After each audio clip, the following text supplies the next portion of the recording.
E estamos começando aqui mais uma edição do nosso podcast Quantum Docs. Quantum Docs traz para você assuntos que você fica meio maluquinho, a gente sai da caixinha, a gente abre uma caixinha maior ainda que explode a sua cabeça, sai da sua realidade, você fica maluco.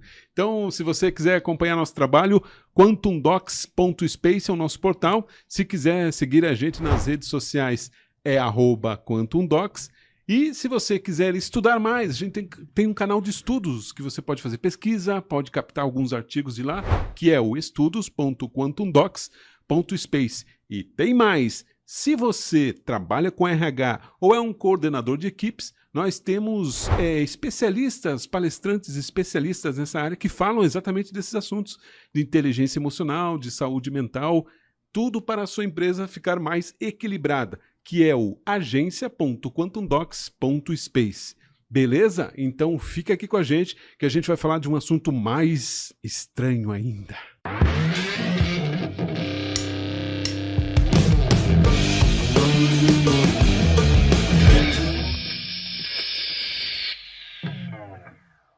Ok, voltamos aqui no canal Quantum Docs, trazendo para você assuntos mirabolantes. E onde está o meu amigo Daniel Braz? Daniel estaria aqui do meu lado hoje, mas ele não está. Então, só para você que está estranhando, cadê o Daniel? O Daniel Braz está fazendo uma viagem internacional e ainda não voltou, mas ele volta. Fiquem atentos que ele volta. Pessoal, hoje nós estamos começando aqui mais uma edição do nosso podcast e hoje eu tenho um convidado muito especial. Ele é um amigo meu muito antigo e é um cara capacitado, um cara inteligente e é um cara que mexe com a sua consciência. Olá, Lute Cristófaro, tudo bem com você? E aí, André, tudo maravilha. E você? Que amigo antigo tem dupla conotação, né? Amigo antigo de muitos anos que somos amigos, né? Desde a infância. Sim. E amigo antigo que tá ficando velho, né?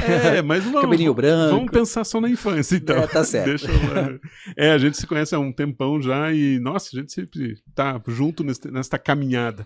Lute, que bom. Obrigado pela sua presença aqui no nosso canal. Eu que agradeço Quantum o convite, Docs. André. Você sabe que a gente sempre fala de assuntos malucos por aqui, né? Você já conhece o canal, já conhece nossas ideias. E hoje a sua especialização... Não, espere, eu vou fazer uma pergunta antes, que eu sempre faço para as pessoas, antes das pessoas se apresentarem. Eu sempre pergunto para as pessoas, Lute, quando foi que você, na sua caminhada, acordou um dia e percebeu, cara, não é assim que funciona. O sistema é outro, não é assim, a realidade é outra. Você teve esse start, esse estalo? Eu tive esse start, assim, até de querer ser psicólogo. Foi depois que eu tive o diagnóstico de esclerose múltipla. Isso faz 25 anos, foi em abril, se eu não me engano, do ano 2000.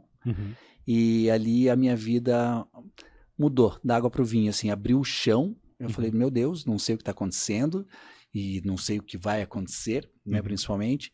Então eu preciso começar a ver outras coisas além daquelas do cotidiano natural que eu vivia até aquele momento. Minha vida estava seguindo um rumo muito bem sucedido em várias partes, assim, só que não era nada daquilo que eu tinha planejado para mim, nada daquilo que me trazia sentido para a vida, propósito, sabe? E ali foi onde deu essa mudança. E daí, primeiro, eu fui fazer... Eu tinha largado 4 faculdades, que eu não tinha acabado, 3 delas por 3 anos, uma delas por 1 ano. E daí eu fui fazer artes cênicas no Rio de Janeiro.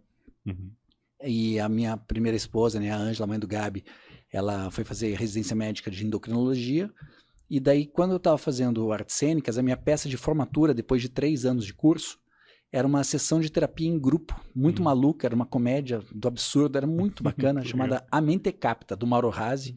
E era a mente capta, que é um trocadilho, né? Que a mente capta e também era uma mente capta. Exatamente. E daí eu comecei a ler alguns livros de psicologia para formar o meu personagem. E daí caiu um livro do Jung na minha mão. E eu falei, essa é a visão do ser humano que eu tenho, essa é a visão de vida que eu tenho. E foi ali que mudou a minha vida. E o Jung era sensacional. O Jung tinha uma visão de vida, de consciência, ele tinha uma consciência da vida extraordinária. Totalmente. Muito bom. E Lute, conte para as pessoas quem é você então, agora. Então, eu sou o Lute, eu sou psicólogo clínico há muitos anos, eu sou músico também, né? Assim como você, né? A gente começou juntos nisso lá na época do Colégio Bom Jesus. Exatamente. Então eu sou vocalista, sou baixista, tenho alguns CDs lançados, várias músicas compostas, então tem músicas no Spotify, nos outros aplicativos de música. Também sou formado em artes cênicas, né? Como eu falei, já fiz muita coisa como ator.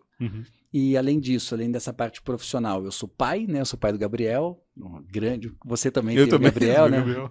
E o Gabriel é a grande dádiva da minha vida, assim, é o motor que me coloca para frente, que me coloca para cima.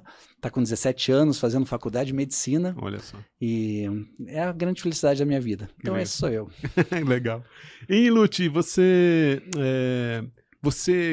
quando que você percebeu essa ligação com, não sei se você tem, você acha que tem, mas eu acho que você tem, essa ligação com energia, física quântica, filosofia, teve algum, fora o Jung, teve algum outro estalo, outra visão que você teve? Teve vários momentos na vida, André, que eu passei por isso.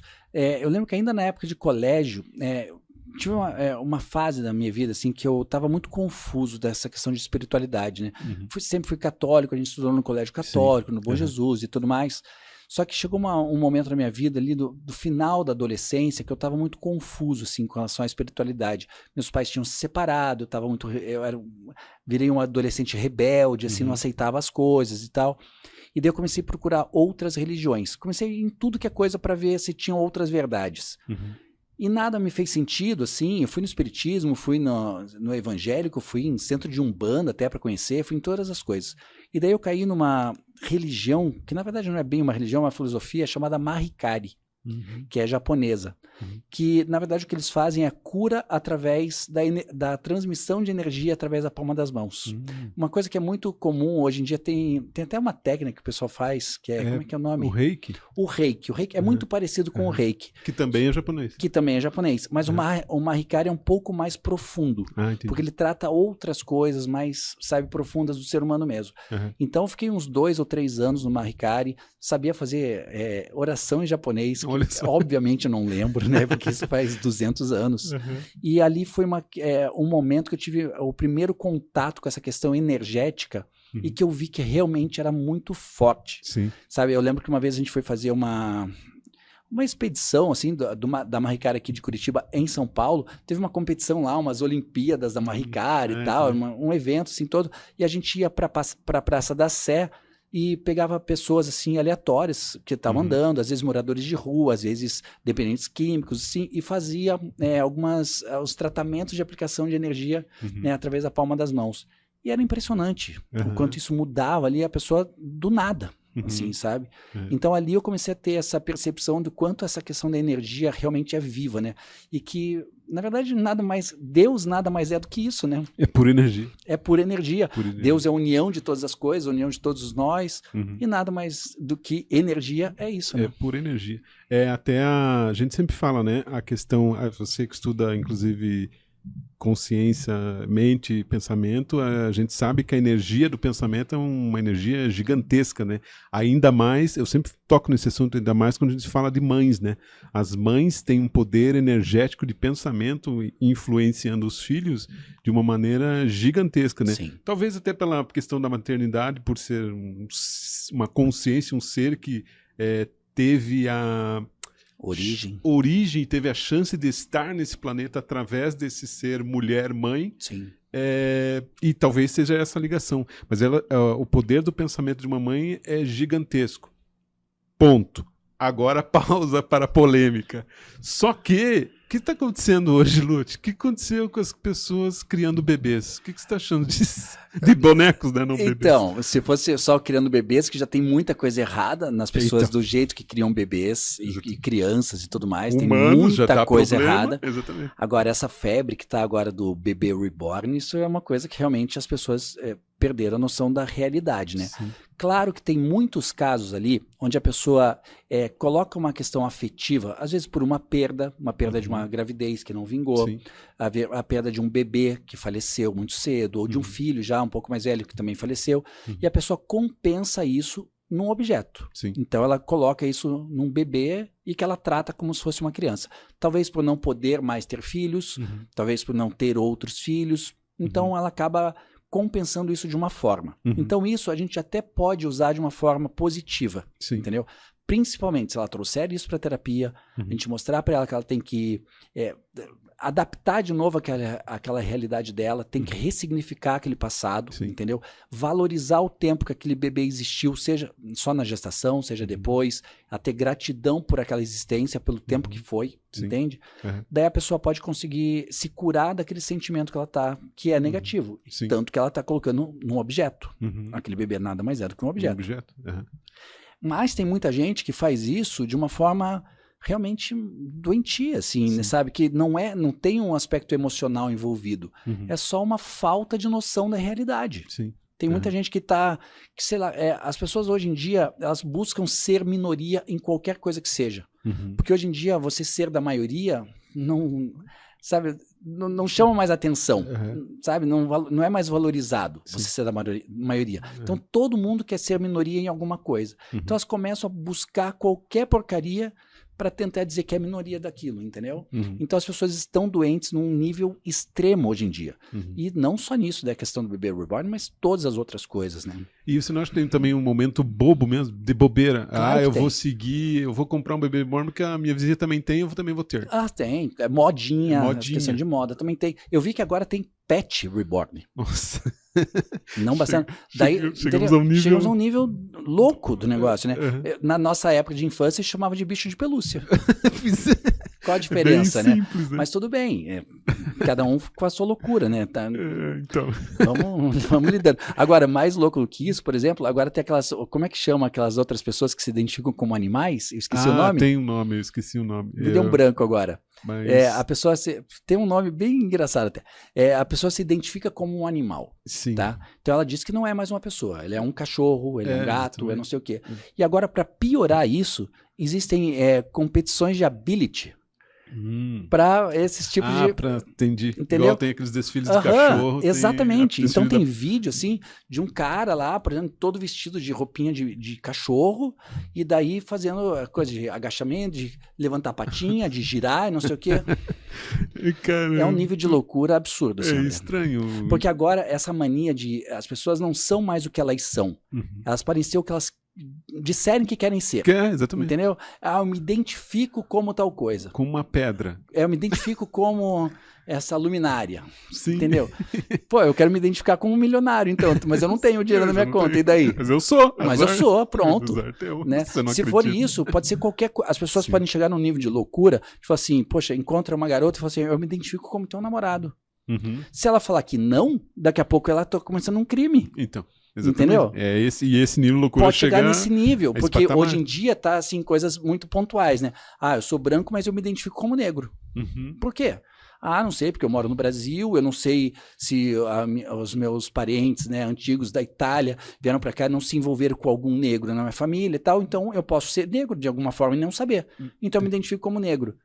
Mas você não é negro, você é quase transparente, né? Você é quase o Gasparzinho, como você é negro? Não, então você não acha que eu sou negro, então você é racista. Exatamente, vou te processar. Vou te processar. Então, se as pessoas podem chegar nesse nível, por enquanto, nisso, daqui a pouco você fala assim, mas eu sou teu namorado, eu me identifico como teu namorado. Então. Entendeu? E é perigoso. Pode chegar em muita coisa. Em muita coisa. E a gente e tá nesse nível. E parece que o caminho do mundo tá perdido, né? Sim.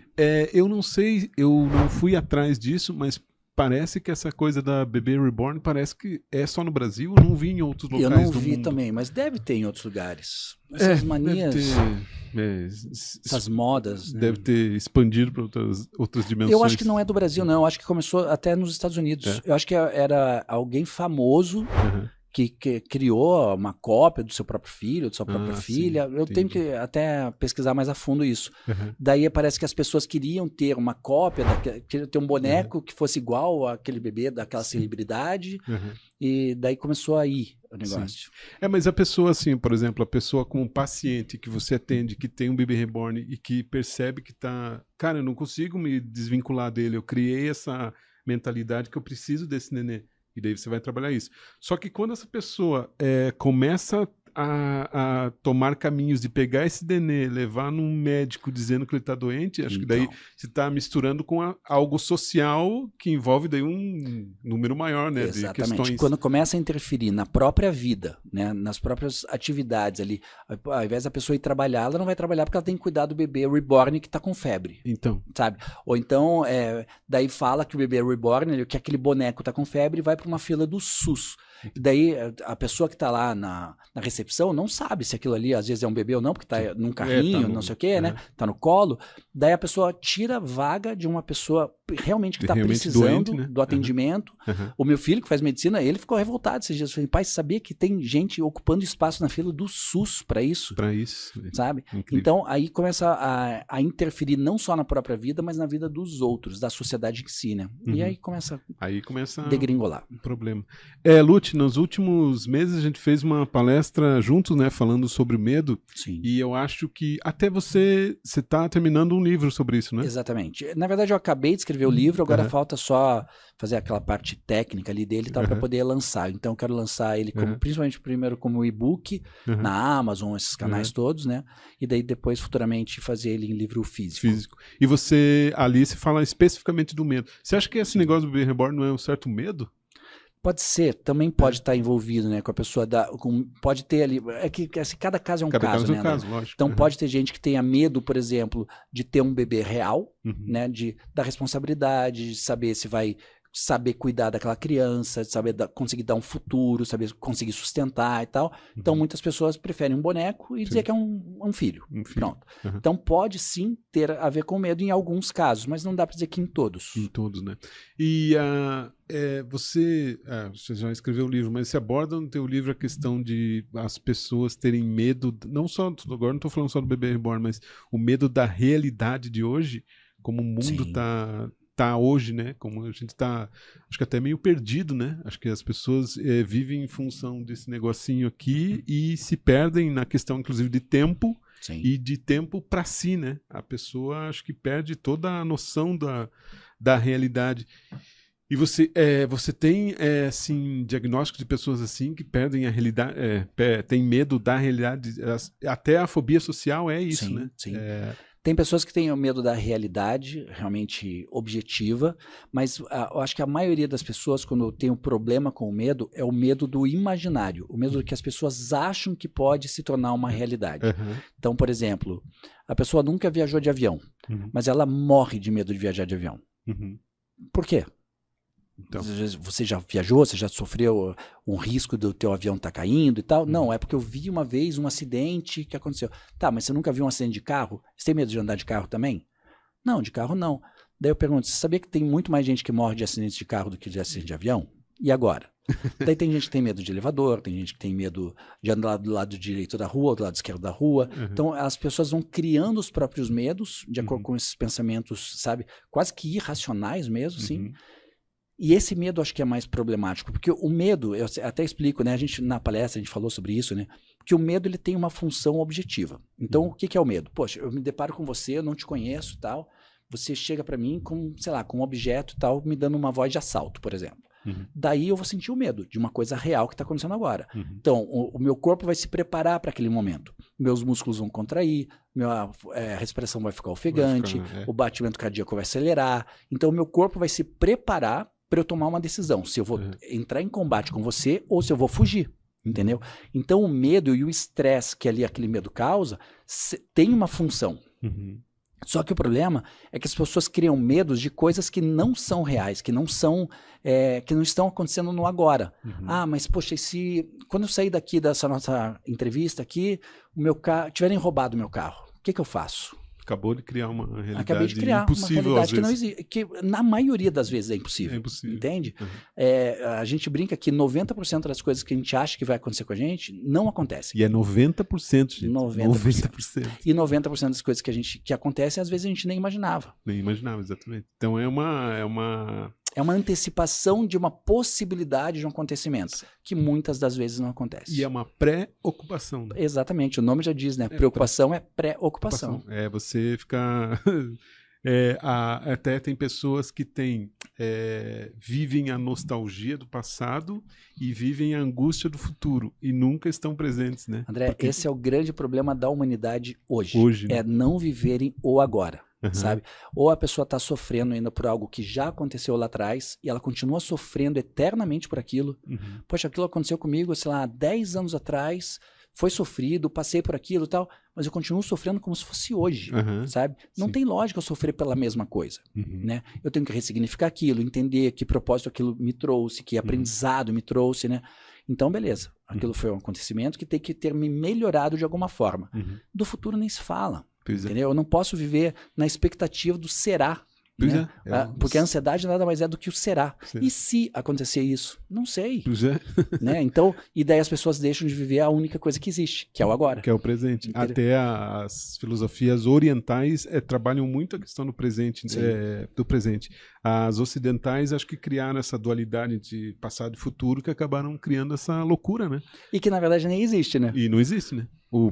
A gente sabe, né, quem estuda essas coisas mais sobre física quântica, espiritualidade, filosofia, sabe que a linha do tempo não existe uma linha do tempo. Não é uma linha não é linear, né? Exatamente. É uma espiral. Para começo de conversa, o tempo é uma espiral, né? Então a gente pode ter acesso a coisas do tempo de formas bem diferentes, assim. Exatamente. Só que a gente nunca vai sair do centro do tempo. Exatamente. Está ali. E ele está acontecendo ao mesmo tempo agora. Então, presente, passado e futuro estão aqui agora. Exatamente. Assim como as dimensões, que eu já também expliquei em alguns vídeos e tal, que dimensões estão acontecendo aqui agora, nesse momento, assim como o presente, passado e futuro. Dimensões, quarta dimensão, quinta dimensão, aí são infinitas. Sim. Mas estar nessa realidade é isso. É você saber que existe este momento presente, que você tem que estar vivo, né? E presente, consciente da tua ação nesse presente, que o passado ficou, não tem o que fazer. Passado é aprendizado. O futuro eu estou plantando hoje. Então, o meu futuro, o que eu quero ser amanhã, depende do que eu faço hoje. Sim. Então, eu quero ser uma pessoa bem-sucedida amanhã. Então, o que eu tenho que fazer hoje para eu conseguir aquilo? Tenho que me preparar, tenho que estudar, tenho que trabalhar, tenho que me informar das melhores formas possíveis e tal. Então, eu estou preparando, estou plantando o lote do amanhã. Sim. Entendeu? Na hora da colheita, eu não vou. Se eu plantar limões, eu não vou colher pêssegos. É difícil, entende? É bem difícil. E as pessoas querem isso. As pessoas fazem qualquer coisa no agora, vão vivendo de forma bem desordenada, bem desorientada mesmo, e chega no futuro e fala assim: poxa, mas a minha vida não aconteceu como eu queria. Tá, mas você não plantou para que acontecesse isso. Exatamente. E outra, o universo não trabalha ao seu tempo, né? Ao seu tempo gregoriano aqui da terceira dimensão, o universo tem o seu tempo. E se você não recebeu o que você quis nessa vida, talvez seja na próxima, e tem que esperar. Até porque Deus é eterno e não está nem preocupado com o tempo, né? Para que a pressa se Deus é eterno, a tua vida é eterna? Então, isso vai de questões mais E a noção de tempo é muito louca, né, André? A gente pega assim, uma criança, por exemplo, sei lá, pega uma criança de 7 anos. A criança de 7 anos, quando pensa na possibilidade de reprovar de ano, ela pensa, meu Deus, eu vou perder um ano da minha vida. Um ano da vida para uma criança de 7 anos é muita coisa. É muita coisa. Entendeu? Porque é um ano de 7 que ela teve. Sim. Então, proporcionalmente é muito. Pra gente, um ano é assim, rápido, muito rápido. Entendeu? Se parar pra pensar o que eu fiz de um ano pra cá. Pois é bem isso. Parece que foi ontem. Parece que foi ontem, né? E o nosso problema de hoje é que existem essas caixinhas pretas chamadas de Black Mirror, pra você que assistiu a série Black Mirror. Essa série é maravilhosa. É sensacional. É uma das que eu mais gosto. Acho que é o que acontece. Eu não sei como os caras tiveram a competência, foi muito bom de fazer vários vídeos, vários episódios com isso aqui. E é o que acontece hoje. É incrível. É incrível. Tem a velocidade das coisas que acontecem aqui te deixam ansioso. A velocidade das coisas que acontecem nessa telinha preta, inclusive apertando o 2x ali do WhatsApp. Do áudio, Não é já para você ficar maluco? Não só do WhatsApp, André. As pessoas estão fazendo isso com música. As pessoas estão acelerando as músicas, não tem mais paciência de escutar uma música inteira. Vídeos do YouTube, as pessoas aceleram, entendeu? Exatamente. As pessoas não conseguem mais viver o agora. Então elas querem sempre o mais rápido possível. Só que isso dá uma descarga de dopamina barata, muito rápida, e que deixa a pessoa viciada naquilo e deixa a pessoa constantemente infeliz. Constantemente infeliz. Sabe? O Black Mirror, na verdade, é isso. É saber que você está sendo dopaminado com isso aqui. Exatamente. E é isso que eles vendem, né? A dopamina aqui, que é uma forma de você ficar dando scroll ali Até porque você já viu que quando você pensa assim, cara, agora eu vou mandar e-mail pro André. Daí você entra aqui e aparece um negócio do Facebook. Aí você vai no Facebook, ou você vai no Instagram, passou 30 minutos, você fala, o que eu ia fazer aqui? Já nem sabe mais. Eu ia passar um e-mail. Tá. Daí, às vezes volta, às vezes não. Quem é mais velho não volta tão fácil. E também tem outro lado, né, André? A gente tá falando aqui, por exemplo, a gente tá conversando. Eu falo assim, poxa, em janeiro eu quero trocar de carro. Putz, eu tô muito afim de comprar aquele carro, tal, eu quero comprar um carro tal marca, né? Não vou fazer propaganda aqui para carro nenhum, mas tô afim de comprar um carro específico. Sim. Cara, dá 10 minutos, você entra no Instagram, aparece uma propaganda desse carro. Exatamente. E essa porcaria tá desligada. Exatamente. Como é que acontece isso? Uma coisa assim, o algoritmo funciona. Eu pesquisei uma vez, beleza, vai aparecer muitas vezes aquela pesquisa que eu já fiz, né? Sim. Agora a gente tá conversando sobre isso. E aparece a propaganda, isso é muito Black Mirror. Isso é Black Mirror. Eu tenho até casos de amigos que estão falando que falaram assim, cara, eu não falei, eu só pensei e apareceu. Eu já ouvi situações assim também. Eu acho que existe um sistema de dedo, toque aqui, ó. Isso aqui é frequência, né? Tocou aqui é frequência. Então, vai que. Vocês estão até querendo inventar comercial dentro do teu sonho? Imagine, eu vi uma matéria dessa numa revista científica aí, estão querendo criar comercial do teu sonho. Que bacana. Então passa o teu sonho, passa oferecimento. Meu Deus. Sei lá. Eu já fico puto de aparecer propaganda, por exemplo, em jogo de futebol. Você contrata o Premiere, por exemplo, você paga lá R$70 por mês para assistir o jogo de futebol do seu time. Sim. Daí você já está pagando. Você está pagando, exatamente. E ainda aparece propaganda. Exatamente. Se fosse TV aberta, tudo bem. Se fosse TV aberta, tudo bem, mas poxa, no canal... Eu sempre questionei isso, cara. Não tem lógica. TV a cabo, se você está pagando, você não tem que ter comercial. Exatamente. E acho que tem mais que é o que TV acontece no Spotify, por exemplo, é isso. Como eu tenho a conta premium lá, então não tem propaganda. Eu escuto música quanto quiser, horas e horas e horas, não tem nenhuma propaganda. Para quem não tem o serviço premium, quem não paga, daí beleza, entre uma música e outra tem propaganda. Tudo bem, né? Mas daí é escolha, né? É escolha. Agora, se a pessoa paga e ainda tem propaganda... É bem estranho. Isso é muito chato. É a Matrix trabalhando ao seu favor aí. Eu queria falar uma coisa do Black Mirror que eu acho muito interessante. É uma das séries que eu mais gosto. E as pessoas que não conhecem, elas não sabem que o Black Mirror, cada episódio, ele é independente um do outro, né? Então é como se fossem pequenos filmes de 1 hora, 1h10, às vezes 55 minutos, e que todos eles falam de alguma coisa ligada à tecnologia. Sim. Né? Às vezes um chip que é colocado aqui, você consegue ver o que aconteceu no teu dia anterior tal, na tela. Você transmite ali para aquela tela e tal. Então você consegue ver o que aconteceu comigo. Veja o que aconteceu comigo hoje na hora do almoço. Daí aparece ali na tela. E são coisas que hoje parecem absurdas, mas a qualquer momento, em breve vai estar aí. Porque, por exemplo, quando começou a ter carro autônomo, no Black Mirror apareceu muito antes do que estava na... Eu vi carro autônomo nos Estados Unidos, por exemplo, Uber sem motorista, em 2017. Antes disso eu já tinha visto no Black Mirror. O Black Mirror é 2014, acho. 2014, 2015, eu acho. Então, tem coisas ali que ainda parecem... não, isso que nunca vai ter, vai ter já já. É a primeira coisa. Então tem umas coisas muito interessantes ali sobre tecnologia. Só que todas elas também ligadas ao comportamento humano. Sim. Como isso interfere na nossa vida, no nosso ser, no nosso comportamento, entende? Eu aconselho todo mundo a assistir. Essa série vale a pena ver. Inclusive também tem um detalhe, né? Todas as vezes que coloca esse negocinho aqui parece que é o mesmo aparelhinho. Parece que em todos os filmes é o mesmo aparelhinho. Percebam isso. Eu achei que era isso. O último que eu vi a gente tava falando de medo, era bem isso. Era um cara que ia contratar um jogo, ia participar de um jogo. Esse episódio é ótimo. E ele tinha medo de aranha, ele via a aranha vindo, mas aquela aranha não existia. E a mulher ficava falando no ponto aqui pra ele, não, mas o que tá acontecendo? Não tem aranha. E ele ficava louco. Você tá sentado numa cadeira, você não tá nessa casa, não sei o quê. Tá. E o cara, não, eu tô aqui, ó, tô encostando nas coisas. Não, você não tá, você tá sentado numa cadeira, você tá só com um aparelhinho. Sim, e é isso que a gente fala nesses estudos de física quântica, quando o cérebro sabe que é realidade ou que é um sonho, ou que é realidade ou é uma projeção, né? Por isso que você tem que ter cuidado, ter um equilíbrio emocional para que você saiba qual é a sua realidade, né? Porque tem pessoas que vivem uma realidade como as de Reborn, por exemplo, que não é aquela realidade. Mas também não estamos aqui para julgar. Cada um tem sua realidade. A minha não é igual à sua não é igual a minha. É a escolha de cada um. É a escolha de cada um. Por isso que a física quântica é a física das possibilidades, das escolhas. E Lute, você acha que tanto na espiritualidade quanto na física quântica, o medo é uma energia, né? Sim. Que você apenas capta. Só que tem pessoas que fortalecem essa energia demais, né? Alimentam, né? E acho que eu ia falar aquela hora, esqueci, a questão do passado. Tem pessoas que ficam doentes por viver uma raiva do passado, Sim. né? Aquela pessoa me machucou, aquela pessoa falou isso pra mim e nunca mais me perdoa. Sim. Isso é uma energia que causa, de certa forma, um certo tipo, talvez, de doença, né? Muitas doenças são causadas dessa forma, né? Emocional, né? Somatização desses sentimentos que as pessoas não trabalharam, né? Sim.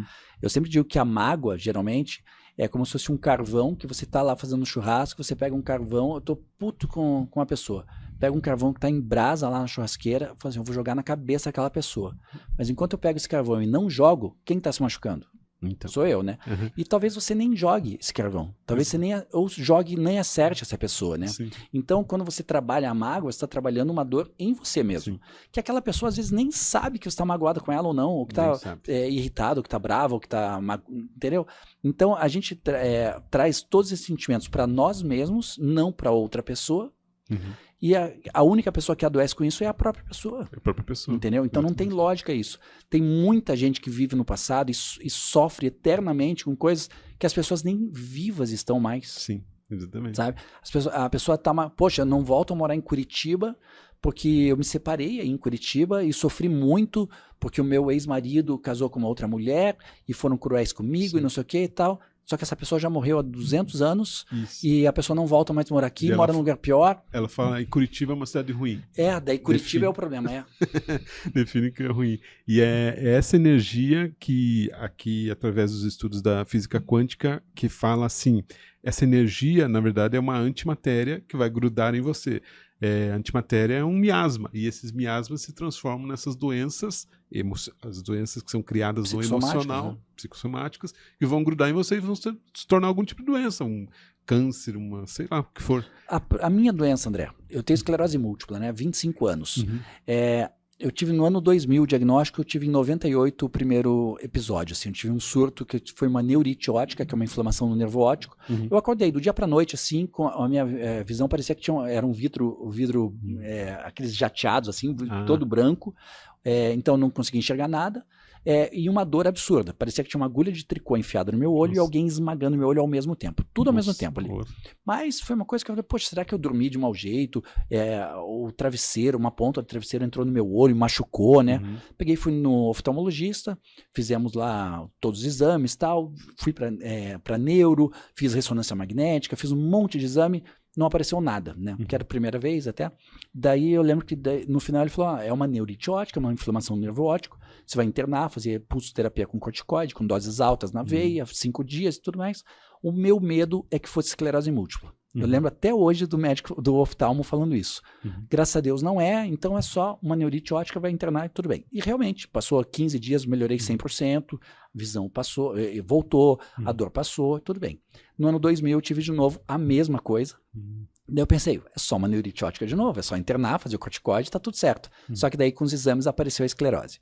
Daí eu comecei a ver a questão da esclerose múltipla. Né? O que a esclerose é uma doença que eu mesmo ataco as próprias camadas de proteção dos neurônios, que a gente chama de mielina. Né? Então cada neurônio ela é envolvida por essa camada de gordura chamada mielina, como se fosse isso aqui, ó. Aqui está passando corrente elétrica em volta, no interior, né?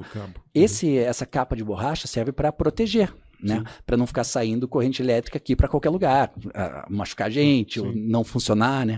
E a mielina funciona exatamente desse jeito. E daí não se sabe por que a medicina ainda não descobriu. Eu mesmo destruo essas camadas de mielina no meu corpo, tá? Daí causa esses impulsos elétricos totalmente disfuncionais no meu corpo, tanto aferentes quanto eferentes, né? Tanto do cérebro para o corpo, quanto do corpo para o cérebro, tá? Então é isso. Beleza. Daí, anos depois, fui estudar isso, fui pensar e pesquisar e pensar e pensar. Daí eu comecei a pensar nas possíveis origens. Porque nada mais é do que uma autoagressão. Tem muita gente, eu tenho muitos pacientes que, quando, sei lá, estão insatisfeitos ou infelizes com alguma coisa da vida, se cortam, se machucam, não comem, entendeu? Elas fazem coisas contra si próprias. Eu nunca fiz nada contra mim mesmo, só que internamente eu faço. Internamente. Por quê? Né? O que estava de errado? Daí eu comecei a pensar que alguns anos antes, em 95, ou seja, 3 anos antes do meu primeiro surto, o meu pai faleceu. E meu pai faleceu aos 50 anos de câncer de pulmão. Quando meu pai faleceu, eu estava brigado com ele. Fazia 10 meses que a gente não se falava. E, putz, eu amava meu pai, a gente era muito, né, ligados, altos e baixos, todo pai e filho, né, tem uns problemas, mas também tem as ligações. E eu era muito ligado no meu pai. Então eu me senti muito culpado por muito tempo, depois da morte dele. Daí eu cheguei à conclusão e comecei a pensar e comecei a ver outros casos de pessoas com doenças assim, doenças autoimunes principalmente, como câncer também e tal, que sempre tem uma situação de um sentimento de culpa não resolvido. Não resolvido. E daí eu fui fazer mestrado na Federal, depois de fazer pós, tudo, e o meu tema era isso. Porque eu tenho essa consciência, essa concepção, essa certeza até, de que um sentimento de culpa não trabalhado, não resolvido, ou seja, um sofrimento lá de trás, começou a me causar algum problema ali pro meu próprio corpo, que era para sempre. Quando eu resolvi isso em mim mesmo, eu tinha assim uma média, André, de 2 surtos por ano, tá? 2 surtos por ano, assim, desde o ano 2000, tive isso direto. No ano de 2007, quando eu entendi isso, quando eu analisei... 2007 não, desculpe. 2017.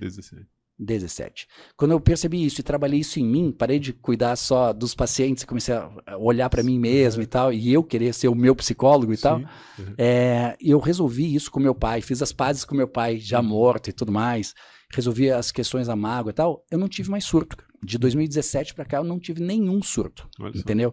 Porque eu resolvi aquele problema que estava causando essa autoagressão, entende? De certa forma, pediu perdão a você mesmo. A mim mesmo, entendeu? Então eu deixei o passado no passado.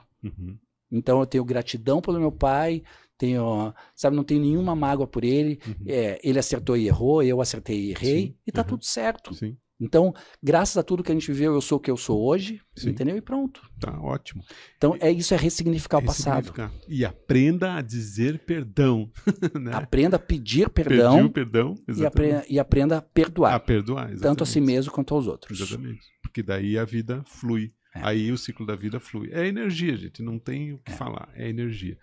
Lute, nosso tempo está acabando. Que rápido, né? Foi rápido. A gente fala e vai indo bem, né? Quando o assunto vai. Então, obrigado pela tua presença. Eu obrigado agradeço, pelo teu tempo. Faça o seu merchan aí, deixe suas redes sociais, diga sei lá, fale mais do seu livro, fale qualquer coisa. Então, quem quiser entrar em contato comigo, assim, o melhor lugar é pelo Instagram, pelo meu perfil profissional, que é @lute.psicólogo. Lute é L-U-T-I. .psicólogo. Então ali a pessoa tem acesso a entrevistas, tanto de TV quanto de rádio, a publicações, a frases que eu posto com frequência e tudo mais, e tem meu contato lá, então a pessoa consegue entrar em contato comigo por esse Instagram.